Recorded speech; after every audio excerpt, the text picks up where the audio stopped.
Signal jam na ginawa ng China dahilan kung bakit hindi nakapagpalipad ng drone ng PCG nang mangyari ang panibagong insidente sa West Philippine Sea. Detalye ng balitang yan mula kay Radyo Manchil Emprido. RMN Live Report! Radyo Manchil, ginit nga ng Philippine Coast Guard o PCG na sa unang pagkakataon na hindi sila nakapagpalipad ng drone nang mangyari ang panibagong insidente sa West Philippine Sea.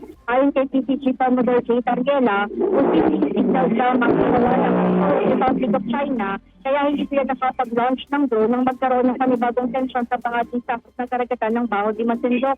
Ani Tariela, hindi rin daw naglabas ng China Coast Guard ng kanilang kuha ng drone dahil ayaw nila makita ang ginawa nilang aksyon na nagresulta sa banggaan ng dalawang barko ng China. Yes, ang Philippine Coast Guard was not able to launch our drone noong nakaraang operations natin sa Baho de Masinloc.